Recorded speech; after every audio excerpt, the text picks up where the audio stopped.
ইতিহাসে এটা পরিষ্কার যে তরবারি হাতে নিয়ে মুসলিমদের ইসলাম ধর্মকে ছড়ানো আর বিভিন্ন দেশ জয় করার আজগুবি গল্পটা একটা অসাধারণ মিথ্যে ছাড়া আর কিছুই নয়, যেটা বারবার করে বলা হয়ে থাকে। ডিলেসি ওলেরি খুবই বিখ্যাত ঐতিহাসিক, তিনি বলেছেন ইতিহাসে এটা পরিষ্কার যে চরমপন্থী মুসলিমদের তরবারি হাতে নিয়ে ইসলাম ছড়ানো আর বিভিন্ন দেশ জয় করার গল্প একটা অসাধারণ মিথ্যে, যেটা বারবার বলা হয়ে থাকে। ইতিহাস আমাদের বলে যে আমরা মুসলিমরা 800 বছর স্পেনে রাজত্ব করেছি, আমরা আমাদের কাজ করিনি, আমরা মানুষকে দাওয়া দেয়নি। পরবর্তীতে ক্রুসেডাররা আসলো, স্পেন দখল করলো, তখন একজন মুসলিমও প্রকাশ্যে আযান দিতে পারতো না। মুসলিমরা আমরা আরব দেশগুলো শাসন করেছি গত 1400 বছর ধরে। কিছুদিন ব্রিটিশরা করেছিল, কিছুদিন ফ্রেঞ্চরা শাসন করেছিল, তবে মুসলিমরা এই সময়টা বাদ দিয়ে আরব দেশগুলো শাসন করেছে গত 1400 বছর ধরে। তবু এখনো পরিসংখ্যান আমাদের বলে আরব দেশে প্রায় 1.5 কোটি মানুষ আছে যারা কপ্টিক খ্রিস্টান। কপ্টিক খ্রিস্টান মানে বংশ পরম্পরায় খ্রিস্টান। যদি আমরা চাইতাম তাহলে আরবদের সবাইকে ইসলাম গ্রহণে বাধ্য করতাম তরবারির জোরে, আমরা সেটা করিনি। এই 1.5 কোটি কপ্টিক খ্রিস্টান আরব দেশে তারাই সাক্ষ্য দিচ্ছে, তারাই শাহাদা দিচ্ছে যে ইসলাম তরবারির সাহায্যে ছড়ানো হয়নি। মুসলিমরা ইন্ডিয়া শাসন করেছে প্রায় 1000 বছর। বর্তমানে ইন্ডিয়ায় 80%-এরও বেশি মানুষ অমুসলিম। আমরা যদি চাইতাম তাহলে প্রত্যেক ইন্ডিয়ানকে তরবারি দিয়ে ইসলাম গ্রহণে বাধ্য করতাম, আমরা সেটা করিনি, ইসলাম সে অনুমতি দেয়নি। ইন্ডিয়ার এই 80% অমুসলিম সাক্ষ্য দিচ্ছে, শাহাদা দিচ্ছে যে ইসলাম তরবারির মাধ্যমে ছড়ানো হয়নি। কোন মুসলিম আর্মি আফ্রিকার পূর্ব উপকূলে গিয়েছিল? কোন মুসলিম আর্মি ইন্দোনেশিয়ায় গিয়েছিল, যে দেশে মুসলিমদের সংখ্যা সবচেয়ে বেশি? কোন মুসলিম আর্মি গিয়েছিল মালয়েশিয়ায়, যেখানে 50%-এর বেশি মুসলিম? কোন মুসলিম আর্মি? কোন তরবারি? এটা হলো বুদ্ধির তরবারি।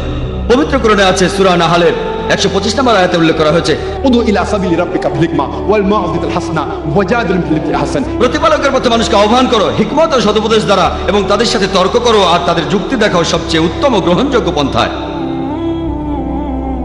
একবার একটা আর্টিকেল ছাপা হয়েছিল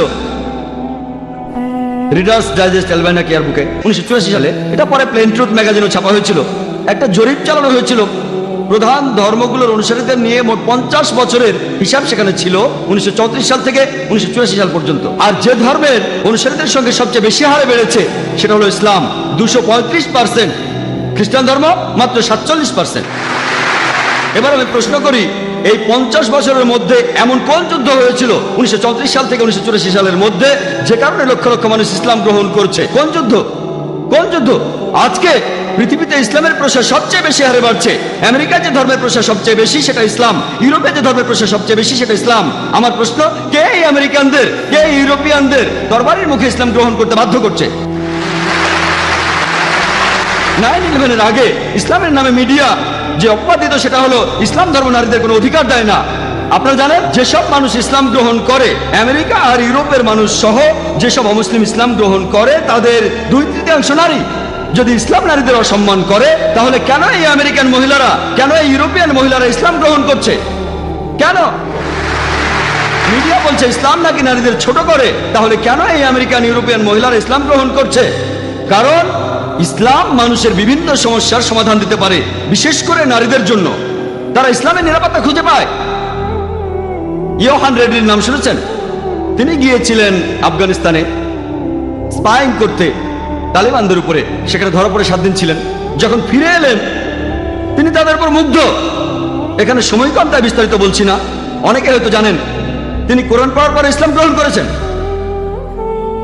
লোকে প্রশ্ন করেছে তালিবানরা কেমন ব্যবহার করেছে, আমাকে তারা অতিথির মতোই আপ্যায়ন করেছে, তারা যথেষ্ট সম্মান করেছে। তিনি বলেন তার সাথে খুবই ভদ্র ব্যবহার করেছে, তার মনোভাব বদলে গেছে। এখন তিনি ইসলাম গ্রহণ করে হিজাব পালন করেন। একজন ব্রিটিশ রিপোর্টার সেখানে গিয়েছিলেন মুসলিমদের বিরুদ্ধে লেখার জন্য, তিনিও ইসলাম গ্রহণ করেছেন আলহামদুলিল্লাহ। আর 9/11-এর পরে যখনই আমি আমেরিকা অথবা ইউরোপে যাই, আগের চাইতে অনেক বেশি অমুসলিম আমার লেকচার শুনতে আসে।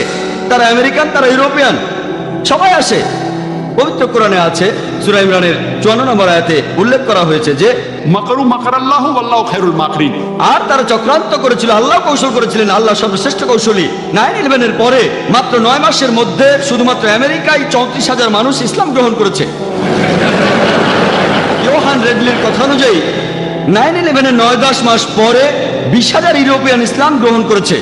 তারা যতই আক্রমণ করছে ইসলাম ততই উপরে উঠে যাচ্ছে, কিন্তু আমরা কিছু করছি না, আমাদের কারণে এসব হচ্ছে না, আমরা দায়িত্ব পালন করছি না।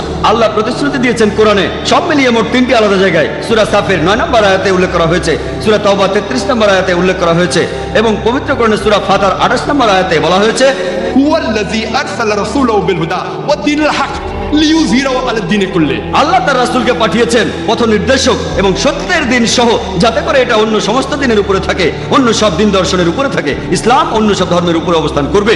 এই শান্তি ধর্মটা, এই সত্যের ধর্মটা অন্য সব জীবন দর্শনের উপরে থাকবে। আর সাক্ষী হিসেবে আল্লাহ যথেষ্ট। এটা হয়তো অমুসলিমরা অপছন্দ করবে, এটা হয়তো মুসলিমরা অপছন্দ করবে, ইসলাম অন্য সব ধর্মের উপরে অবস্থান করবে। ইসলাম প্রচারের জন্য আমাদের কোনো দরকার নেই আল্লাহর, আমাদেরকে আল্লাহর কোনো প্রয়োজন নেই। আল্লাহ নিজেই তার দিনকে সমুন্নত রাখবেন। তিনি আমাদের একটা সুযোগ দিয়েছেন আমাদের দায়িত্ব পালন করার আর তার কাছে পুরস্কার পাওয়ার। তিনি আমাদেরকে দাওয়া দেওয়ার একটা সুযোগ দিয়েছেন। এই সত্যের ধর্ম টিকে থাকবে, এই দ্বীনুল হক, এই সত্যের ধর্ম, এই শান্তির ধর্ম অবশ্যই টিকে থাকবে। একটা বেশ সুন্দর কথা বলেছিলেন অ্যাডাম পিয়ারসন। তিনি বলেছেন, যারা ভয় পায় যে একদিন পারমাণবিক বোমা হয়তোবা আরবদের হাতে চলে যাবে, তারা এটা বুঝতে পারে না যে ইসলামের আসল বোমাটা অনেক আগে পৃথিবীতে পড়ে গেছে। বোমাটা পড়েছে যেদিন নবী মুহাম্মদ সাল্লাল্লাহু আলাইহি ওয়াসাল্লাম জন্ম নিয়েছিলেন। এবার দেখি মিডিয়া ইসলামের বিরুদ্ধে কি বলে। আমরা সব ধরনের মিডিয়াকে এক ঝলক দেখব। প্রথমে আসুন প্রিন্ট মিডিয়া দেখি। টাইম ম্যাগাজিনে একটা আর্টিকেল ছাপা হয়েছিল 1979 সালের 16 এপ্রিলের কথা। এটা লিখেছিল এক খ্রিস্টান। তিনি লিখেছেন যে ইসলাম ধর্মের বিরুদ্ধে গত 150 বছরে 60,000-এরও বেশি বই লেখা হয়েছে। 1800 সাল থেকে 1950 সালের মধ্যে ইসলামের বিরুদ্ধে 60,000-এরও বেশি বই লেখা হয়েছে। যদি হিসেব করেন গড়ে একটারও বেশি বই লেখা হয়েছে প্রতিদিন। প্রতিদিন একটারও বেশি বই লেখা হয়েছে ইসলামের বিরুদ্ধে, নবীজির বিরুদ্ধে। আর 9/11-এর পরে এই প্রবণতাটা আরো অনেক বেড়ে গেছে। ইসলামের বিরুদ্ধে এখন প্রতিদিন অনেক বই লেখা হচ্ছে। আর মুসলিমরা আমরা কি করছি? খ্রিস্টান মিশনারিরা তারা ধর্মকে ছড়াচ্ছে, তাদের দায়িত্ব পালন করছে, তারা ছাপাচ্ছে বিভিন্ন লিটারেচার আর সেগুলো বিলি করছে। আমাদের এখানেও একটা স্যাম্পল আছে। এই যে প্রশ্ন করেছিলাম এক আরব শেখকে প্লেনে যাওয়ার সময় যে এটা কি, তিনি বললেন আল্লাহ মোহাম্মদ। কিন্তু যদি একটু খেয়াল করে পড়েন, এটা আল্লাহ মোহাম্মদ না, এটা হলো আসলে আল্লাহ মোহাব্বা, যার অর্থ ঈশ্বরী প্রেম। এটা আসলে বাইবেলের একটা উদ্ধৃতি, ফার্স্ট এপিস্টল অফ জন 4 নম্বর অধ্যায়ের 16 অনুচ্ছেদ। ঈশ্বরী প্রেম, তারপর বলা হয়েছে যে প্রেম নিয়ে বসবাস করে সে ঈশ্বরের সাথে থাকে, ঈশ্বর তার ভেতরে থাকেন। বাইবেলের একটা অনুচ্ছেদ। এটা যদি মুসলিমদের দেই, বেশিরভাগ মুসলিম কি করবে? চুমু দিয়ে পকেটে রেখে দেবে। যখনই তারা আরবি দেখে আল্লাহর কালাম পকেটে চলে যায়। ইন্ডিয়া, পাকিস্তান বা অন্যান্য অনারব দেশের মুসলিমরা যদি আরবিতে লেখা কিছু দেখে, তখন সেটাকে চুমু খেয়ে পকেটে রেখে দেয়, যেন সেটা আল্লাহর কালাম। আসলে ঘরের ভিতরে সাপ। এমন অনেক পোস্টার আছে, এখানে সবগুলোর ব্যাপারে বলছি না। যখন তারা পড়ে ও রাব্বানা, যখন রাব্বানা শব্দটা দেখলেন তারপরে থাকবে আতিনা ফিদ দুনিয়া হাসানাতাও, আমরা বসতো। এটা কিন্তু রাব্বানা নয়, এটা আব্বানা, এটা পিতা যিনি স্বর্গে থাকেন, তার রাজ্য পৃথিবীতে প্রতিষ্ঠিত হবে। এটা বাইবেলের একটা অনুচ্ছেদ। তারা এগুলো মুসলিমদের মাঝে বিলি করে, আর আমরা খুব রংচঙে এটা তো ফটোকপি 4 কালারের ছাপানো, খুব সুন্দর, সেটা নিয়ে বাড়ি চলে যাবেন। এভাবেই প্রতারিত হচ্ছেন। তারা প্রতারণার মাধ্যমে আমাদের ঘরে ঢুকছে। আমি একটা লেকচার দিয়েছিলাম খ্রিস্টান ধর্ম প্রচারকদের প্রতারণা। সময় কম, তাই এখানে বিস্তারিত বলতে পারছি না। এর প্রত্যেকটা বিষয় নিয়ে ঘন্টার পর ঘন্টা লেকচার দেওয়া যায়। আর আমি যেহেতু এমন অনেক খ্রিস্টান প্রতিষ্ঠানের সাবস্ক্রাইবার, আমি খুব সুন্দর ক্যালেন্ডার পাই। একবার একজন আলেম আমার বাসায় আসলেন যিনি আরবি জানেন। বললাম ক্যালেন্ডারটা কেমন? ও খুব সুন্দর ক্যালেন্ডার, আমি কি বাসায় নিয়ে যেতে পারি? বললাম নিয়ে যান। তিনি সেটাকে কয়েক সপ্তাহ রাখলেন। একদিন তাকে বললাম ক্যালেন্ডারটা আপনার কাছে কেমন লেগেছে? খুবই সুন্দর জাকির ভাই। আমি বললাম ওটা নিয়ে আসেন। সে বললো কেন? আমি বললাম ওটা নিয়ে আসেন, এবার ভালো করে পড়ে দেখেন। তখন তিনি বুঝলেন যে বাইবেলের কথা আরবিতে লেখা। খ্রিস্টানরা এখন বাইবেল লিখছে অন্যান্য ধর্মের সাথে সাদৃশ্য রেখে। আর বাইবেল পড়ে দেখেন, লেখা আছে বিসমিল্লাহির রহমানির রহিম। তারা কোরআনের আয়াত ধার করছে, তারপর সামান্য বদলে দিয়ে আরবদের হাতে তুলে দিচ্ছে। তারাও ভাবছে এটা কোরআনের অংশ, আসলে সেটা কিন্তু বাইবেল। তারা এই কৌশল অবলম্বন করছে। কিতাবুল মুকাদ্দাস, আমি আগেও বলেছি, এখানে সংক্ষেপেই বলি, আমরা মুসলিমরা কি করছি। আমি ইন্ডিয়া থেকে এসেছি। আমার দেশের জনসংখ্যা 100 কোটিরও বেশি, আর তাদের মধ্যে নিশ্চিতভাবে বলা যায় 16 কোটি থেকে 18 কোটি মানুষ হচ্ছে মুসলিম। সেখানে অনেক মুসলিম ম্যাগাজিন আছে দাওয়া দেওয়ার জন্য ইত্যাদি। ইন্ডিয়াতে এই ম্যাগাজিনের কতগুলো কপি ছাপানো হয়? কতগুলো? 4000, 5000, 8000। 1 নম্বর ইংরেজি দেওয়া ম্যাগাজিন ইসলামিক ভয়েস 15,000। আমি কয়েক বছর আগে আমেরিকায় গিয়েছিলাম, এবারের আগে আরেকবার গিয়েছিলাম, একটা সার্ভে করেছিলাম। সবচেয়ে বেশি যে ম্যাগাজিনটা চলে, দাওয়া ম্যাগাজিন বের করে ইসমা, দ্য মেসেজ, 50,000। আপনারা জানেন খ্রিস্টান ধর্মে ছোট একটা কাল্ট আছে, এদের নাম জেহোভাস উইটনেসেস। আলাদা, এরা মূলধারার খ্রিস্টান না। তারা একটা ম্যাগাজিন ছাপায় যেটার নাম হলো ওয়াচ টাওয়ার। কত কপি ছাপানো হয় জানেন? মাসে কত কপি ছাপানো হয় আপনারা কি কেউ বলতে পারবেন? আমাদের পত্রিকা আমেরিকায় খুব বেশি হলে 50,000। তারা কতগুলো কপি ছাপায় কেউ বলতে পারবেন? কোনো পয়সা দিতে হবে না। কেউ বলবেন কত? 10 লক্ষ। হ্যাঁ, 10 লক্ষ। 10 লক্ষ, ডাইরেক্ট 10 লক্ষ। আর কেউ বলবেন 50,000। 50,000, 5 লক্ষ। 5 লক্ষ, 50 লক্ষ। 50 লক্ষ, 50 লক্ষ, 1 লক্ষ। 1 লক্ষ, 1 লক্ষ। আমি বলি কত কপি? 2,08,30,000 কপি। আমরা এতগুলো ছাপাতেও পারি না, কল্পনাও করতে পারি না। দূরের কথা কল্পনাও করতে পারি না। খ্রিস্টানদের মধ্যে খুব ছোট্ট একটা সম্প্রদায় যাদের নাম জেহোভাস উইটনেসেস, তারা 2টো ম্যাগাজিন ছাপায়। তার একটা হলো ওয়াচ টাওয়ার, সেটা তারা ছাপায় মাসে 2 বার। মাসে 1 বার না, প্রতি মাসে 2 বার। প্রতিবার তারা 2,08,30,000 কপি ছাপায়। 2 কোটির বেশি ছাপানো হয় 130টি ভাষায়। ম্যাগাজিনটা ছাপানো হয় প্রত্যেক মাসে 2 বার করে। প্রত্যেকবার 2,08,30,000 কপি, মানে প্রত্যেক মাসে 4 কোটিরও বেশি ম্যাগাজিন ছাপানো হয়। ছাপা হয় 130টি ভাষায়। তাদের আরেকটা ম্যাগাজিন, সেটা অ্যাওয়েক, 1,60,00,000 কপি, মাসে 2 বার। তার মানে 3 কোটিরও বেশি 4 কালারে ছাপা। তারা এগুলো ফ্রি দেয়। মুসলিমরা ছাপানো তো দূরের কথা, কল্পনাও করতে পারি না। কল্পনার জন্য কোনো টাকা পয়সা খরচ হতো না। একজন বলেছেন 50 লক্ষ। তারা প্রতি মাসে 4 কোটি ম্যাগাজিন ছাপায়। কল্পনাও করতে পারি না। সেগুলো ফ্রি দেয়। কোন কোন জায়গায় সামান্য মূল্য নেই, যেমন ইন্ডিয়ায় 2 রুপি, 16 হালালা। 16 হালালা আবার কি? তারা সবাইকে সবসময় এই ম্যাগাজিনগুলো ফ্রি দিয়ে দেয়। ওয়াচটা বের হয় 130টি ভাষায়, আর অ্যাওয়েক 80টি ভাষায়। এভাবেই তারা ধর্ম প্রচার করে। আর লেকচার দেওয়ার মাধ্যমেও ধর্ম প্রচার করা যায়। আমরা ইসলামিক রিসার্চ ফাউন্ডেশনের মাধ্যমে লেকচারের ব্যবস্থা করি বোম্বেতে। বোম্বেতে একটা লেকচার দিয়েছিলাম আহজাদ ময়দানে। আর এই অনুষ্ঠানটা বেশ ভালো হয়েছিল তুলনামূলকভাবে। বোম্বেতে অনেক মানুষ থাকে, তবে বোম্বেতে মানুষ জড়ো করাটা খুব কঠিন। যদি 200 লোক জড়ো করতে পারেন ইংরেজিতে ইসলামিক লেকচারের জন্য, তাহলে আমি দারুণ সফল। তার মানে আপনি দারুণ কাজ করেছেন, কারণ বোম্বে খুব ব্যস্ত শহর, মানুষজনের হাতে অত সময় নেই। সেই লেকচারে প্রেস বলেছিল 2 লক্ষ মানুষ এসেছিল, তবে আমরা জানি 20,000 মানুষ এসেছিল। প্রেস একটু বাড়িয়ে বলে আমরা আয়োজন করেছিলাম জানি। আমার লেকচারের বিষয় ছিল হিন্দুইজম আর ইসলামের মধ্যে সাদৃশ্য। 20,000 লোক এসেছিল। অনুষ্ঠানটা ভালোভাবে হয়েছিল। জিমি জিপসে আনা হয়েছিল, বড়টা ছোটটা না। 9টা ক্যামেরা ছিল, বেশ প্রফেশনাল ভাবে করেছিলাম। অনেক মুসলিম বলেছিল এরা নিশ্চয়ই অনেক টাকা খরচ করেছে। 9-10 লাখ টাকা তো খরচ করেছেই, হয়তো এরা 10 লাখ টাকায় খরচ করে ফেলেছে। আনুমানিক এরা কমপক্ষে 10 লাখ টাকা খরচ করেছে, অর্থাৎ প্রায় 80,000 দিরহাম। কমপক্ষে আমরা হয়তো $20,000 খরচ করে ফেলেছি। তারা বুঝতে পারেনি কত খরচ করেছি। আমাদের খরচ হচ্ছে 28 থেকে 30 লাখ টাকার বেশি না। লোকে যা ভেবেছে তার 3 গুণ খরচ হয়েছে। আমরা $60,000 খরচ করেছি, প্রায় 2.5 লক্ষ দিরহাম। এ কথা কেন বলছি জানেন? আমার লেকচারের মাত্র 2 সপ্তাহ পরে বেনি হিন, আপনারা বেনি হিনের নাম শুনেছেন কেউ? একজন আমেরিকান খ্রিস্টান বক্তা। আমেরিকান ধর্ম প্রচারক। কে কে বেনিহিনের নাম শুনেছেন?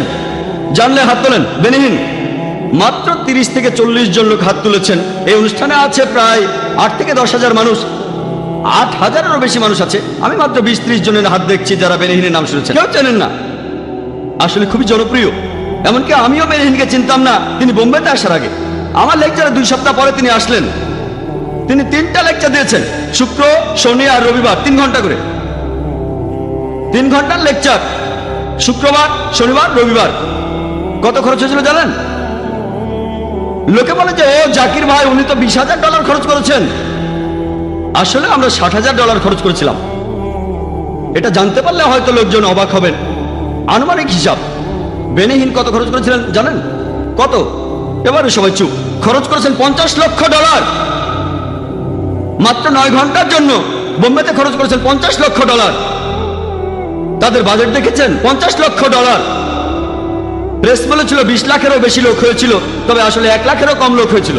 তারপরেও বোম্বে শহরে 1 লাখ মানুষ জড়ো করা কঠিন, যাদের অর্ধেকের বেশি মানুষ খ্রিস্টান না। আমিও সেখানে গিয়েছিলাম। সেখানেও জিমে জিমস ছিল। তারা সেগুলো এনেছিল একেবারে আমেরিকা থেকে। 9টা আমেরিকার লোকজন 1 মাস আগে থেকেই বোম্বে শহরে তারা এসেছিল। 1 মাস ধরে 5 স্টার হোটেলে ছিল। সেটা আমেরিকান। 3 দিন আগে লোকজন আসলো সিস্টেম চেক করার জন্য।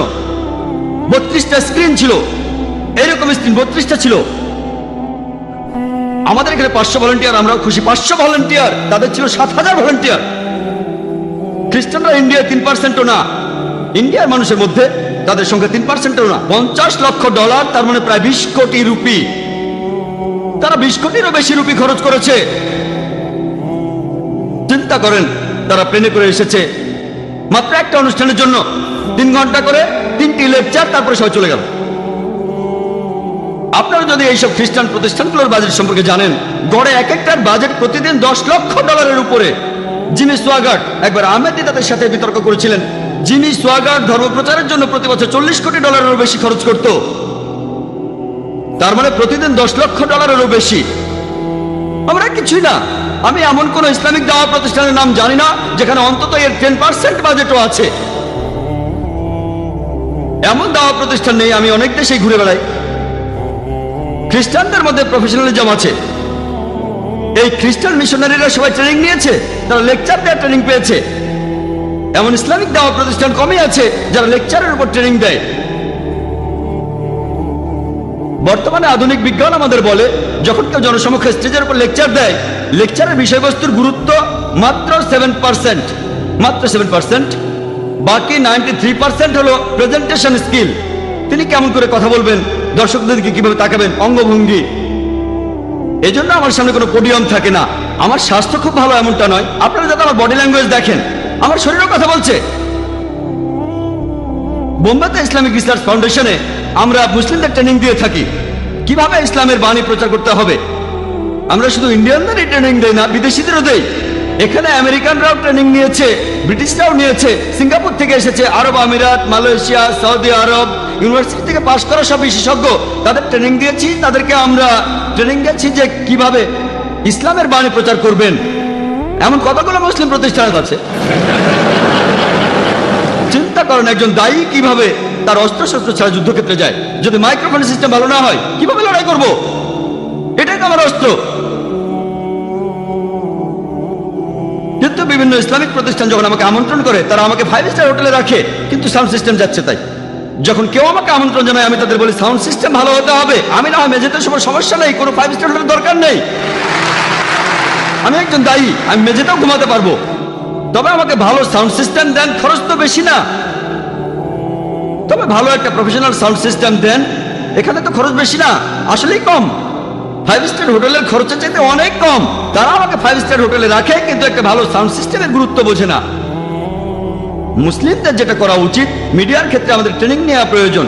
এখানে স্পেশালিটি অর্জন করতে হবে। লেকচার দেয় এক ধরনের স্পেশালিটি, প্রিন্ট মিডিয়া আরেক ধরনের স্পেশালিটি, অডিও মিডিয়া আরেক ধরনের স্পেশালিটি, ভিডিও মিডিয়া আরেক ধরনের স্পেশালিটি। আমাদের স্পেশালাইজড হতে হবে। এখনকার দিনে আমাদের রেডিও স্টেশন আছে। কতজন মুসলিম তাদের দায়িত্ব পালন করছে? কতজন? এখন কম্পিউটার আছে, ইন্টারনেট আছে, ইন্টারনেটের প্রথম দিকে ইসলামের পক্ষে যত কথা ছিল তার চেয়ে বেশি ছিল ইসলামের বিপক্ষে। এখন আলহামদুলিল্লাহ মুসলিমরাও ইন্টারনেটে তাদের মতামত জানাচ্ছে, তবে খ্রিস্টানরা অনেক এগিয়ে আছে। যখনই মুসলিমরা কোনো মন্তব্য করে তারাও পাল্টা মন্তব্য জানায়। ইন্টারনেটে কিছু সাইট আছে, আমি সেগুলোর নাম বলে জনপ্রিয় করতে চাই না। কিছু সাইট দেখে মনে করবেন সেটা ইসলামিক সাইট, সে সাইটে ঢুকে দেখবেন সেখানে ঘরের ভিতর সাপ। তারা যে ম্যাগাজিনগুলো ছাপায়, ইন্ডিয়ায় একটা প্রতিষ্ঠানের নাম Darul Nijat, home of salvation, আরবি নাম। এই প্রতিষ্ঠানের প্রেসিডেন্ট কে? সুলতান। সুলতানকে সুলতান বল।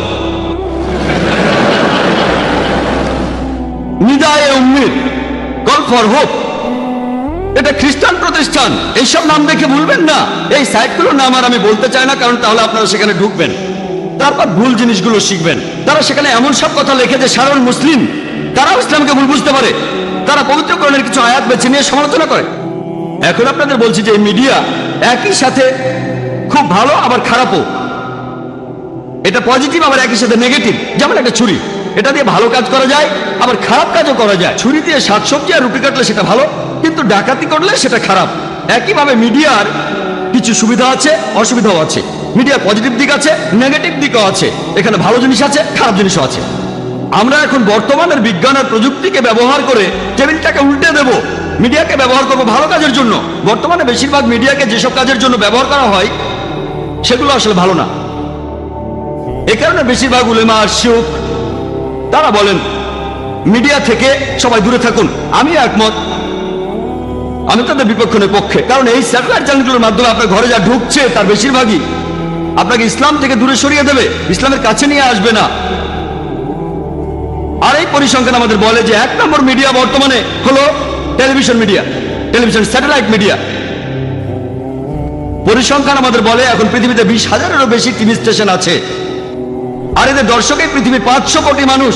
এই পৃথিবীর মোট জনসংখ্যার 80% টেলিভিশন মিডিয়ার আওতার ভেতরে। পরিসংখ্যান এটাই বলছে আপনাদের বেশিরভাগই এই টেলিভিশন মিডিয়ার আওতার মধ্যে আছেন। পুরো পৃথিবীর 80% মানুষ টেলিভিশন মিডিয়ার আওতার মধ্যে আছেন। 500 কোটি মানুষ। এই মিডিয়ার পেছনে ইনভেস্টমেন্ট কত জানেন? $40,000 কোটি। লোকজন এই টেলিভিশন মিডিয়াতে ইনভেস্ট করেছে $400 বিলিয়ন, আর তারা 2 হাতে টাকা কামাচ্ছে। এর বেশিরভাগই 98%-এরও বেশি, 99%-এরও বেশি হচ্ছে হারাম। অশ্লীলতা আর ভুল তথ্য দিয়ে সত্য থেকে দূরে নিয়ে যাচ্ছে 99%-এরও বেশি। আমাদের এখন এই মিডিয়াকে ব্যবহার করে টেবিলটা উল্টে দিতে হবে। একবার ভাবেন, $40,000 কোটি ইনভেস্টমেন্ট শুধুমাত্র টিভি মিডিয়াতে। খ্রিস্টানদের 50টা চ্যানেল আছে, 100টা চ্যানেল আছে, আর 2 হাতে টাকা কামাচ্ছে। শুধু আমেরিকাতে এই মোট টেলিভিশন স্টেশনের সংখ্যা 1,673টা আছে। এর মধ্যে 83টা চ্যানেল হলো ধর্মীয় চ্যানেল। চ্যানেলগুলোর বেশিরভাগ, প্রায় সবগুলোই খ্রিস্টান চ্যানেল, বেশিরভাগই। পুরো পৃথিবীতে 100 খ্রিস্টান চ্যানেল আছে, কয়েকশো হিন্দু চ্যানেল আছে, জৈন চ্যানেল আছে। মুসলিম চ্যানেল কয়টা আছে? কয়টা? ইন্ডিয়াতে অনেক চ্যানেল আছে, হিন্দু চ্যানেল আছে। এই ইন্ডিয়াতে খ্রিস্টান চ্যানেল আছে একেবারে সেই এলাকার ভাষায়। ইংরেজিতে অনেক খ্রিস্টান চ্যানেল আছে। আর এখানে দক্ষিণ ইন্ডিয়ার নিজস্ব ভাষার চ্যানেল, যেটা দর্শক অল্প কিছু মানুষ, স্পেশালাইজড টার্গেট। পৃথিবীতে কয়েকশো খ্রিস্টান চ্যানেল আছে। 1 নম্বর হলো গড টিভি। কারা গড টিভির নাম শুনেছেন? হাত ওঠান। মাশাআল্লাহ, দেখা যাচ্ছে অনেকেই গড টিভির নাম শুনেছেন। গড টিভির সম্প্রচার শুরু হয় প্রায় 10 বছর আগে, 1995 সালে। প্রতিষ্ঠাতা একজন ব্রিটিশ, কিন্তু সম্প্রচারিত হয় ইসরায়েল থেকে। বর্তমানে এই গড টিভি 15টা স্যাটেলাইট থেকে সম্প্রচারিত হয়। পৃথিবীর 200টারও বেশি দেশে তাদের সম্প্রচারের আওতার মধ্যে আছে 27 কোটি 50 লক্ষ মানুষ। 27 কোটি 50 লক্ষ দর্শক তাদের আওতার মধ্যে। 200টা দেশে তারা মোট 15টা স্যাটেলাইট ভাড়া করেছে। গড চ্যানেল একটাই, তবে এশিয়ার জন্য একরকম, ইউরোপের জন্য আরেক রকম, আমেরিকাতে আরেক রকম, ইন্ডিয়ার জন্য আরেক রকম স্পেশালাইজেশন। যেমন ধরুন বিবিসি, বিবিসি ওয়ার্ল্ড একরকম, বিবিসি এশিয়া আরেক রকম, বিবিসি ইউরোপ আলাদা। কেন? 90% ক্ষেত্রে অনুষ্ঠানগুলো একই। তারা এখানে আসলে প্রাইম টাইমের সুযোগটাও নিতে চায়। ইংল্যান্ডের প্রাইম টাইম আর আরব আমিরাতের প্রাইম টাইম এক নয়, বোম্বের প্রাইম টাইমটাও আলাদা। এভাবে প্রাইম টাইম অনুযায়ী এক এক দেশে এক এক সময় অনুষ্ঠান প্রচার করে থাকে। এই জন্য অন্যান্য স্যাটেলাইট ভাড়া করে। আর এই গড টিভি হলো খুবই জনপ্রিয় খ্রিস্টান মিশনারি চ্যানেলগুলোর মধ্যে একটা। এরকম আরো কয়েকশো খ্রিস্টান চ্যানেল আছে। এরকম মুসলিম চ্যানেল কটা আছে? আমি জানি অনেক মুসলিমই বিভিন্ন বিনোদনমূলক চ্যানেলের মালিক, অনেক 5টা 10টা 20টা এরকম। আমি নাম বলছি না, আপনারা হয়তো জানেন। এরকম অনেক চ্যানেল আছে। কতগুলো ইসলামিক চ্যানেল আছে, দাওয়ার জন্য কতগুলো আছে চ্যানেল। প্রথম যে চ্যানেলটা সম্প্রচার শুরু করে সেটা কাদিয়ানীদের MTVA, মুসলিম টিভি আহমেদিয়া। তারা মুসলিম না, মুসলিম টিভি আহমেদিয়া। আর এটা এখন দুবাইতেও আছে, মুসলিম টিভি আহমেদিয়া। সাধারণ মানুষ চ্যানেলটা দেখে ভাববে এটা মুসলিম চ্যানেল, আর নামটা মুসলিম, কিন্তু তারা আসলে প্রথাসিদ্ধ মুসলিম না, মুসলিম না। আলহামদুলিল্লাহ, প্রায় 8 বছর আগে প্রথম ইসলামিক চ্যানেল ইকরা টিভির সম্প্রচার শুরু হয়। তবে এই চ্যানেলটা আরবি ভাষায়, তারপর মাজার টিভি, তারপর ফজর টিভি। তবে এই সবগুলো চ্যানেলই সম্প্রচারিত হয় আরবি ভাষায়, পুরো পৃথিবীর মুসলিম উম্মার উদ্দেশ্যে। তাদের টার্গেট মার্কেট হলো মধ্যপ্রাচ্য। এই চ্যানেলগুলো ইসলামিক চ্যানেল, তবে দাওয়া চ্যানেল নয়। তারা অমুসলিমদের কাছে ইসলাম প্রচার করছে না, বরং মুসলিমদের জন্য অনুষ্ঠান প্রচার করছে। আরো কিছু চ্যানেল আছে যেগুলো রিজিওনাল, শুধু ইউরোপের জন্য। এরকম বেশ কিছু মুসলিম চ্যানেল এখন আছে। এখন আমাদের প্রয়োজন দিন রাত 24 ঘন্টার একটা দাওয়া চ্যানেল, যেটা ইসলাম প্রচার করবে আর বিভিন্ন ভুল ধারণা দূর করবে, যে ভুলগুলো মিডিয়া ইসলামের বিরুদ্ধে ছড়াচ্ছে। আমি এখানে এসেছিলাম কয়েক বছর আগে, সেবারও এসেছিলাম হোলি কোরআন অ্যাওয়ার্ডের আমন্ত্রণে। আর তখন হেডলাইনে এসেছিল এখানকার পেপারে, Khaleej Times, doctor Zakir Naik Islamic TV চালু করার কথা বলেছেন। তখন লেকচার দিয়েছিলাম অ্যালবামে, টপিক আলাদা ছিল, কিন্তু প্রশ্নোত্তর পর্বে বলেছিলাম মুসলিমদের জন্য এখন প্রয়োজন একটা ফুল টাইম স্যাটেলাইট দাওয়া চ্যানেল ইংরেজি ভাষায়। এটাই আন্তর্জাতিক ভাষা। ইসলামিক নিউজ পেপার আছে, সেটা ছাপা হয় উর্দু ভাষায়। কারা এটা পড়ে? শুধু ইন্ডিয়ার মুসলিমরা বা পাকিস্তানের। আরবি ভাষায় নিউজ পেপার আছে, তবে সেগুলো পড়ে শুধু আরবরা। আমি এমন বলছি না যেটা ভুল, তবে আমাদের এখন প্রয়োজন দাওয়ার জন্য নিউজ পেপার, দাওয়ার জন্য টিভি চ্যানেল। আলহামদুলিল্লাহ সুম্মা আলহামদুলিল্লাহ, আমরা সবাই এ দর্শনে বিশ্বাস করি। সামনে যত কাজই থাকুক, অপেক্ষা করবেন না। কাজ যদি খুব বেশি হয়, আমরা খুব ছোট্ট একটা প্রতিষ্ঠান, কাজ যদি বেশি হয়, আল্লাহ আপনাকে যা দিয়েছেন সেটাতেই শুরু করুন। যদি মাত্র 1000 রিয়াল থাকে, 1000 দিরহাম থাকে, সেটা দিয়ে শুরু করুন, ইনশাল্লাহ আপনি সফল হবেন। আর 8 বছর আগে মুসলিমরা স্যাটেলাইট চ্যানেলের মাধ্যমে সম্প্রচার শুরু করেছেন। আর আলহামদুলিল্লাহ সুম্মা আলহামদুলিল্লাহ, আমরাও চেষ্টা করছি প্রত্যেক দিন 8 ঘন্টা থেকে 2 ঘন্টার অনুষ্ঠান 6টা ইন্টারন্যাশনাল স্যাটেলাইট চ্যানেলে প্রচার করতে। 6টা প্রত্যেক দিন। অনুষ্ঠানগুলো শুধু মুসলিমদের জন্য না, যেমন Iqra TV, Q TV, ARY digital Islam channel. আমরা অমুসলিমদের জন্য করি সিনেমার গানের চ্যানেল ETC, 24 ঘন্টা সিনেমার গান হারাম, অন্তত আধা ঘন্টা তো হালাল হচ্ছে। তারা দেখছে জোকার মতো একজন লোক, তারা জোকার মতো একজন লোককে দেখছে, আর সে জোকার মতো লোকের গায়ে কোট, মাথায় টুপি, মুখে দাড়ি, গলায় টাই। আর অন্য একজন তাকে প্রশ্ন করছে যে ইসলামে কেন একজন পুরুষকে একাধিক বিয়ের অনুমতি দেয়? আবে মজা আয়েগা, খুব মজা হবে। তারপর প্রশ্নটার উত্তর শোনে আর অনেকে মেনে নেয়। তাই আমরা যেটা করি, আমরা অনুষ্ঠানগুলো ফ্রি দিয়ে দেই, টাকা দরকার নেই। কারণ আমরা যদি বলি এই অনুষ্ঠানগুলো তৈরি করতে কয়েক হাজার ডলার খরচ হয়েছে, এগুলোর জন্য চার্জ করলে তারা হয়তো মাত্র একটা অনুষ্ঠান দেখবে, তাই এগুলো ফ্রি দিয়েছি। আর মাশাআল্লাহ অনেক চ্যানেল প্রতিদিন দেখায়, কারণ এগুলো ফ্রি দিচ্ছি। আমরা আখিরাতের জন্য পুরস্কার পাবো ইনশাআল্লাহ। আমি কয়েক বছর আগে অ্যালবামে বলেছিলাম যে আমাদের ইসলামিক চ্যানেল প্রয়োজন, একটা দাওয়া চ্যানেল। আলহামদুলিল্লাহ সুম্মা আলহামদুলিল্লাহ, আপনারাও শুনে খুশি হবেন যে ইনশাআল্লাহ আগামী 2-3 সপ্তাহের মধ্যে আমরা শুরু করতে যাচ্ছি একটা ইসলামিক দাওয়া চ্যানেল। চ্যানেলটার নাম হবে পিস টিভি।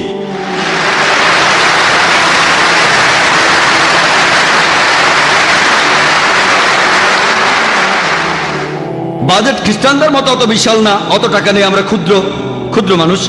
আমাদের যা আছে ইনশাআল্লাহ, চ্যানেলটার নাম দিচ্ছি পিস টিভি। মিডিয়া যেখানে যুদ্ধ করছে ইসলামের সাথে, তবে আমরা মানবতার জন্য শান্তি চাই। পিস এর আরবি হলো সালাম, আরো একটা হলো ইসলাম। আর ইনশাআল্লাহ এটা হবে ইসলামিক দাওয়া চ্যানেল। এর সম্প্রচার হবে ইউরোপ, অস্ট্রেলিয়া, আফ্রিকা, মধ্যপ্রাচ্য আর এশিয়ায়। প্রচারিত হবে প্যান এম স্যাটেলাইট থেকে প্রথম দিকে, পরবর্তীতে কয়েক মাস পরে আমরা ইউএসএ তো যাবো ইনশাআল্লাহ। আর তারপর আশা করি 1 বছরের মধ্যে ইনশাআল্লাহ পুরো পৃথিবীকেই কভার করতে পারবো ইনশাআল্লাহ। এটা প্রধানত একটা ইংরেজি স্যাটেলাইট চ্যানেল। তবে যে সময়টা প্রাইম টাইম না সে সময়টাও কাজে লাগাতে চাই। যে সময়টা ইউরোপ বা ইংলিশ দেশে প্রাইম টাইম না, ইন্ডিয়া আর পাকিস্তানের প্রাইম টাইম, তখন আমাদের অনুষ্ঠানগুলো দেখানো হবে হিন্দি আর উর্দুতে, যাতে করে ইন্ডিয়ার অমুসলিমদের অনুষ্ঠানগুলো দেখাতে পারি আমরা। তাহলে 25% অনুষ্ঠান হবে হিন্দি আর উর্দুতে, 75% হবে ইংরেজিতে ইনশাআল্লাহ। আপনাদের অনুরোধ করবো আমাদের জন্য দোয়া করতে, যে ইনশাআল্লাহ এই পৃথিবীর মাধ্যমে আমরা এই শান্তি ধর্মটাকে পুরো পৃথিবীতে ছড়িয়ে দেবো ইনশাআল্লাহ।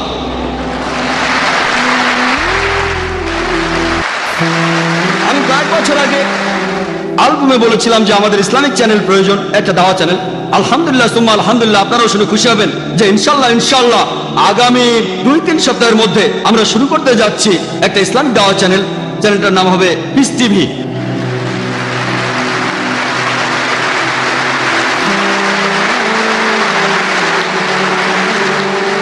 বাজেট খ্রিস্টানদের মতো অত বিশাল না, অত টাকা নেই, আমরা ক্ষুদ্র মানুষ। আমাদের যা আছে ইনশাআল্লাহ, চ্যানেলটার নাম দিয়েছি পিস টিভি। মিডিয়া যেখানে যুদ্ধ করছে ইসলামের সাথে, তবে আমরা মানবতার জন্য শান্তি চাই। পিস এর আরবি হলো সালাম, আরো একটা হলো ইসলাম। আর ইনশাআল্লাহ এটা হবে ইসলামিক দাওয়া চ্যানেল। এর সম্প্রচার হবে ইউরোপ, অস্ট্রেলিয়া, আফ্রিকা, মধ্যপ্রাচ্য আর এশিয়ায়। প্রচারিত হবে প্যান এম স্যাটেলাইট থেকে প্রথম দিকে, পরবর্তীতে কয়েক মাস পরে আমরা ইউএসএ তো যাবো ইনশাআল্লাহ। আর তারপর আশা করি 1 বছরের মধ্যে ইনশাআল্লাহ পুরো পৃথিবীকেই কভার করতে পারবো ইনশাআল্লাহ। এটা প্রধানত একটা ইংরেজি স্যাটেলাইট চ্যানেল। তবে যে সময়টা প্রাইম টাইম না সে সময়টাও কাজে লাগাতে চাই। যে সময়টা ইউরোপ বা ইংলিশ দেশে প্রাইম টাইম না, ইন্ডিয়া আর পাকিস্তানের প্রাইম টাইম, তখন আমাদের অনুষ্ঠানগুলো দেখানো হবে হিন্দি আর উর্দুতে, যাতে করে ইন্ডিয়ার অমুসলিমদের অনুষ্ঠানগুলো দেখাতে পারি আমরা। তাহলে 25% অনুষ্ঠান হবে হিন্দি আর উর্দুতে, 75% হবে ইংরেজিতে ইনশাআল্লাহ। আপনাদের অনুরোধ করবো আমাদের জন্য দোয়া করতে, যে ইনশাআল্লাহ এই পৃথিবীর মাধ্যমে আমরা এই শান্তি ধর্মটাকে পুরো পৃথিবীতে ছড়িয়ে দেবো ইনশাআল্লাহ। মুসলিমদের এটা জানতে হবে যে কিভাবে টেবিলটা উল্টে দেওয়া যায়। আমার লেকচার শেষ করার আগে আমি একটা উদাহরণ দেব। গত কয়েক মাস ধরে আপনারা যারা ভারত উপমহাদেশের অধিবাসী, এখন অবশ্য সেটা আন্তর্জাতিক খবর, আপনারা হয়তো সানিয়া মির্জার খবরটা শুনেছেন। সানিয়া মির্জার নাম শুনেছেন? বাবা মাশাআল্লাহ, সবাই জানেন দেখছি। কেন? কারণ হলো মিডিয়া। সবাই সানিয়া মির্জাকে চেনে। কিভাবে? কারণ মিডিয়া চিনিয়েছে। এই মিডিয়ায় তাকে দিয়েছে পাবলিসিটি। এর কারণটা জানেন কেন? কারণ সে একজন মুসলিম। শুধু মুসলিম হওয়ার কারণে না, কারণ সে মুসলিম হয়ে এমন ড্রেস পরেছে, স্কার্ট আর শর্টস। আর তারপরে টাইম ম্যাগাজিন পত্রিকাতে সম্ভবত সেপ্টেম্বরের শেষ সপ্তাহ বা অক্টোবরের প্রথম সপ্তাহে 2005 সালে তার ছবি প্রচ্ছদে। স্কার্ট পরে সে টেনিস খেলছে। কেন জানেন? কেন? আমরা সবাই জানি।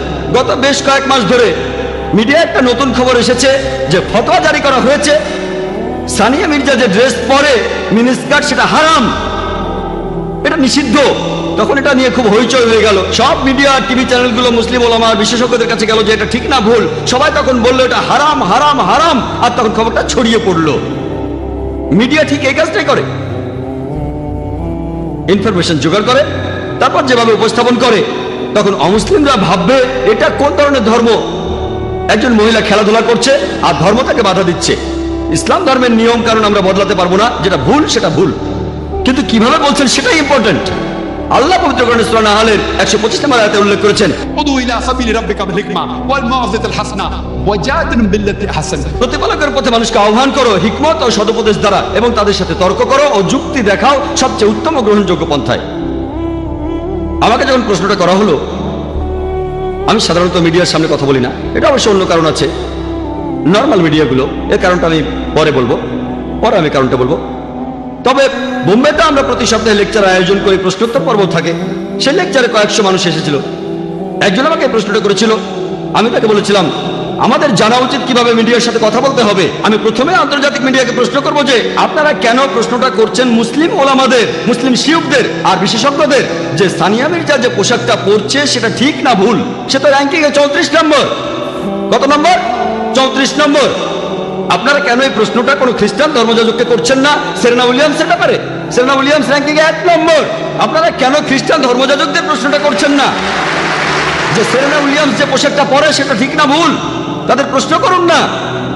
আপনারা ভ্যাটিকান সিটির পোপের কাছে প্রশ্ন করুন, সেরেনা উইলিয়ামস যে পোশাকটা পরে, অথবা সানিয়া মির্জার আগে যারা আছে 33 জন, তাদের অধিকাংশই হচ্ছে খ্রিস্টান। আপনারা খ্রিস্টান ধর্মযাজক আর পোপকে প্রশ্ন করুন তাদের পোশাকটা ঠিক না ভুল। খ্রিস্টানদের বাইবেল পড়লে দেখবেন, বাইবেলের বুক অফ ডিউটেরোনমি বলছে 22 নম্বর অধ্যায়ের 5 নম্বর অনুচ্ছেদে মহিলারা এমন কোনো পোশাক পরবে না যেটা পুরুষের পোশাকের মতো, পুরুষরা মহিলাদের পোশাক পরবে না। যারা এমনটা করবে তারা প্রভুর ঘৃণার পাত্র হবে। 1 তিমথি 2 নম্বর অধ্যায় 9 অনুচ্ছেদে আছে যে মহিলারা পোশাক পরবে শালীনতার সাথে, সংযমের সাথে। তারা কোনো রকম অলংকৃত চুল পরবে না, অথবা স্বর্ণ বা মুক্তা বা দামি পোশাক পরবে না। একজন খ্রিস্টান মহিলারও শরীর ঢেকে রাখা উচিত। আপনারা খ্রিস্টান নানদের ঠিক সেভাবেই দেখেন। নানদের কেমন দেখেছেন? তাদেরকে মুসলিম মহিলাদের মধ্যে দেখায়। আপনারা যদি কখনো মাদার মেরির ছবি দেখে থাকেন, তাকে আল্লাহ শান্তিতে রাখুন, তার শরীর মাথা থেকে পা পর্যন্ত ঢাকা, শুধু মুখ আর কবজি পর্যন্ত হাত খোলা। আপনারা বরং পোপকে জিজ্ঞেস করুন বা খ্রিস্টান ধর্মযাজকদের, যদি একজন নান তার হিজাব ছেড়ে মিনি স্কার্ট পরে টেনিস খেলে, তখন তিনি কোন ফতোয়া দেবেন? তিনি তখন কি বলবেন? আমাদের ধর্মে প্রত্যেক মুসলিম নারী, প্রত্যেক মুসলিম মহিলা ধার্মিক। খ্রিস্টানদের কাছে নানরা যেমন ধার্মিক, তারা সবাই শালীন। মিডিয়াকে ঠিক এইভাবেই উত্তর দিতে হবে। এ ব্যাপারে মুসলিমদের মধ্যেও দুটো ভাগ ছিল। বেশিরভাগ ওলামা আর শিয়ুক তারা বলেছেন এটা ভুল। তাদের কেউ কেউ তখনই ফতোয়া জারি করে দিলেন। তবে তখন কিছু তথাকথিত আধুনিক মুসলিম তারা কি বলেছিল জানেন? খেলাধুলার মধ্যে ইসলাম ধর্ম নাক গলাচ্ছে কেন? একজন মুসলিম পলিটিশিয়ান বলেছেন এই শিয়ুকরা, এই ওলামাগণ খেলাধুলা সম্পর্কে কিছু জানে না, তাই তারা চুপ থাকলেই ভালো। আমি সেই পলিটিশিয়ানকে বলছি, আপনি যদি ইসলাম সম্পর্কে না জানেন তাহলে আপনারই চুপ থাকা ভালো। এক হিন্দু পলিটিশিয়ান যিনি বলেছিলেন যে সানিয়া মির্জা আমাদের দেশের একটা গর্ব। যে লোক সানিয়া মির্জার বিরুদ্ধে কথা বলবে সে দেশদ্রোহী, সে দেশকে ভালোবাসে না, সে দেশকে ভালোবাসে না। স্টেটমেন্ট। আমি বলেছিলাম যে লোক সানিয়া মির্জার এই পোশাকটাকে সমর্থন করে সে বেদের বিরুদ্ধে কথা বলছে। কারণ হিন্দুদের বেদ বলছে, ঋগ্বেদের 10 নম্বর গ্রন্থের 85 নম্বর অনুচ্ছেদের 30 পরিচ্ছেদে মহিলারা পুরুষদের মতো পোশাক পরবে না, আর পুরুষরাও তাদের স্ত্রীদের মতো পোশাক পরবে না। এরপর ঋগ্বেদে আছে 8 নম্বর গ্রন্থের 33 অনুচ্ছেদের 19 নম্বর পরিচ্ছেদে বলা হয়েছে যে ব্রহ্মা মহান ঈশ্বর তোমাদের নারী বানিয়েছেন, তার দৃষ্টি আনত করো আর পর্দার আড়ালে থাকো। তাহলে হিন্দু ধর্মগ্রন্থ বলছে স্কার্ট পরা হারাম। তাহলে যেসব ইন্ডিয়ান স্কার্ট পরাকে সমর্থন করেন, আমি তাদের বলছি এই হিন্দু পলিটিশিয়ান তার ধর্মগ্রন্থের বিরুদ্ধে কথা বলেছেন। এভাবে টেবিলটাকে উল্টে দেন। আমাদের দিকে কেন গুলি ছোড়া হবে? হিন্দুদের জিজ্ঞেস করেন না এটা কি ইন্ডিয়ান কালচার? এছাড়াও আরেকজন হিন্দু পলিটিশিয়ান তিনি বলেছিলেন যে এটা হলো ইন্টারন্যাশনাল স্পোর্টস। এইসব পলিটিশিয়ানরা আসলে সবাই এক, হোক হিন্দু, মুসলিম বা খ্রিস্টান, তাদের বেশিরভাগই নিজেদের স্বার্থ উদ্ধারের জন্য লড়াই করে যাচ্ছে। এই হিন্দু পলিটিশিয়ান তখন বললেন এটা ইন্টারন্যাশনাল স্পোর্টস, তাই তাকে এখানে তাদের নিয়ম অনুযায়ী পোশাক পরতে হবে। আর মানুষজন জানে না যে পোশাকটা পরে এতে করে তার পারফরমেন্স ভালো হয়। আচ্ছা ঠিক আছে, মানলাম, এটা মেনে নিলাম, এই পোশাকটা পড়তে বলা হয়, হয়তো পারফরমেন্স ভালো হয় কতখানি, 0.5%, 1%, মেনে নিলাম, তর্ক করব না। কিন্তু যদি ইতিহাস দেখেন 15 বছর আগে, 20 বছর আগে, 25 বছর আগে, তখন মহিলারা তারা যখন ব্যাডমিন্টন টাইপের কিছু খেলতো তাদের পুরো শরীর ঢাকা থাকতো। এমনকি ইরানেও দেখবেন মহিলারা তাদের পুরো শরীর ঢেকে স্কার্ট পরে খেলছে। যদি আপনার কথা মেনেও নেই যে পারফরমেন্স ভালো হয় এই শর্টস পড়লে, আমি আপনাকে প্রশ্ন করছি, আগামীকাল যদি বিচ ভলিবল ইন্টারন্যাশনাল স্পোর্টস হয়, আপনার মেয়েকে কি বিকিনি পরিয়ে সেখানে খেলতে পাঠাবেন? আগামীকাল যদি বিচ ভলিবল ইন্টারন্যাশনাল স্পোর্টস হয়, আপনার মেয়েকে কি বিকিনি পরিয়ে সেখানে খেলতে পাঠাবেন? ইন্ডিয়ান কালচার কি এটার অনুমতি দেয়? তারপর তারা বলবেন সুইমিং এ প্রতিযোগীরা কম পোশাক পরে ভালোভাবে সাঁতার কাটার জন্য, এজন্য পুরুষরা শুধু একটা ব্রিফ পরে আর মহিলারা বিকিনি পরে। তবে আপনাদের এটাও বুঝতে হবে, মানতে হবে, যদি কোনো পোশাক না পরেন পারফরমেন্স আরো ভালো হবে। তাহলে কি মহিলাদের নগ্ন হয়ে সাঁতার কাটতে বলবেন? এই দ্বিমুখী নীতি কেন? তখন তিনি বলবেন না না, এটা অশালীন। আপনাদের শালীনতা লেভেল এখানে, আমাদের শালীনতা লেভেল এখানে। আপনাদের এই ব্যাপারটা বুঝতে হবে, আপনাদের কাছে যেটা শালীন আমাদের কাছে সেটা অশালীন। কেন আপনারা এই নিয়মটা করছেন না যে সুইমিং এ পুরুষ মহিলা নগ্ন হয়ে সাঁতার কাটবে, এতে পারফরমেন্স আরো ভালো হবে? কিন্তু না, তাদের শালীনতার লেভেল এখানে। তাই এভাবে উত্তর দিয়ে টেবিলটাকে উল্টে দিতে হবে। দুর্ভাগ্যজনকভাবে আমরা চুপচাপ বসে থাকি, আমরা মিডিয়ার কাছে নিজেদের হাসি পাত্রে পরিণত করেছি। প্রশ্নটার ব্যাপারে আসি, ওলামাদের কিভাবে উত্তর দেওয়া উচিত। আমি এই সব ওলামাদের বিপক্ষে নই, আসলে তারা মিডিয়ায় কথা বলতে অভ্যস্ত নন। যদি আমাকে কেউ প্রশ্নটা করে ইসলামিক দৃষ্টিভঙ্গি এ ব্যাপারে ইসলাম কি বলে যে সানিয়া মির্জা একজন টেনিস খেলোয়াড় হয়ে যে রকম পোশাক পরে এটা ঠিক না ভুল, আমি উত্তরে বলতাম সানিয়া মির্জা সম্পর্কে বলার আগে আমি আরেকটা কথা বলি যে অনেক মুসলিম পুরুষ আছেন যারা ক্রিকেট খেলেন, ইন্ডিয়ান টিমে খেলেন, অন্যান্য টিমেও খেলেন, তাদের অনেকেই সালাহ আদায় করেন না। সহিহ মুসলিম বলছে বুক অফ সালাতে ঈমান আর কুফরির মধ্যে ব্যবধানটা হলো সালাহ।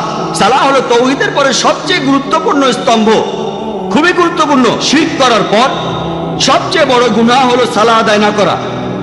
তাই আমার মত অনুযায়ী যেসব মুসলিম পুরুষ ক্রিকেট খেলেন আর সালাহ আদায় করেন না, তারা সানিয়া মির্জা চাইতে বড় গুনাহগার। সানিয়া মির্জা সালাহ আদায় করে।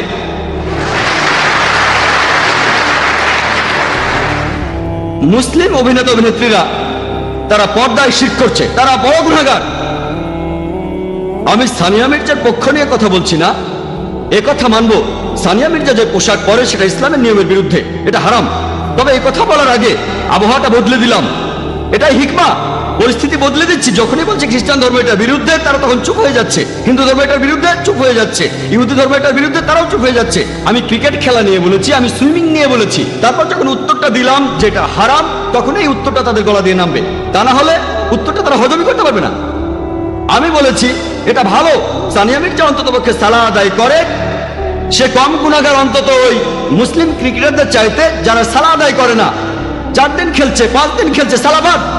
আল্লাহ আমাদের সালাহ আদায় করার নির্দেশ দিয়েছেন। হয়তো ভবিষ্যতে সানিয়া মির্জা ইসলামিক পোশাক পরবে ইনশাআল্লাহ।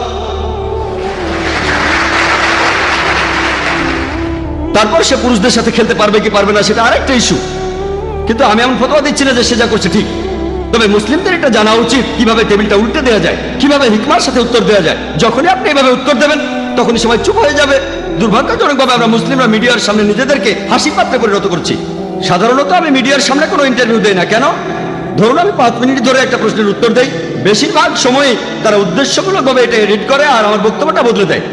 মাঝে মধ্যে সময়ের স্বল্পতার কারণে সেটাকে ছোট করে আর না বুঝে তারা বক্তব্যটাকে বদলে দেয়। ইচ্ছা অনিচ্ছা জানি না, তবে বেশিরভাগ সময় হয়ে থাকে আমার উত্তরটা যদি ঠিকমতো হয় তারা কেটে ফেলে, এডিট করে ফেলে। তারপর উত্তরটা শুনে অন্যরকম মনে হবে, অথবা না বুঝে শুনে ছোট করতে গিয়ে আমার বক্তব্যটা অন্যরকম হয়ে যায়। এজন্য ইচ্ছে করেই তাদের আমি এড়িয়ে চলি। যদিও অনেক মিডিয়া থেকে আমাকে আমন্ত্রণ জানানো হয়, অনেক আন্তর্জাতিক মিডিয়াতে ইন্টারভিউর জন্য ডাকা হয় আমাকে, বেশিরভাগ সময় এড়িয়ে চলি। ইনশাআল্লাহ যখন আমাদের চ্যানেল হবে তখন সঠিক চিত্রটা তুলে ধরতে পারবো। আমাদের টেপের কপি দেব, যদি দেখতে চান এটা দেখেন, যদি এডিট করেন আমাদের চ্যানেলে সম্পূর্ণটা দেখাবো ইনশাআল্লাহ।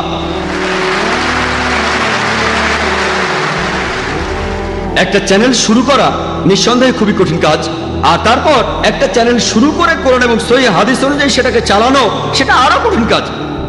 ইনশাআল্লাহ আমি আল্লাহর কাছে দোয়া করছি, আপনারাও দোয়া করবেন যাতে সঠিক পথে চলতে পারি, কোরআন সহিহ হাদিস মেনে চলতে পারি, আর যেন এভাবে ইসলামকে ছড়াতে পারি।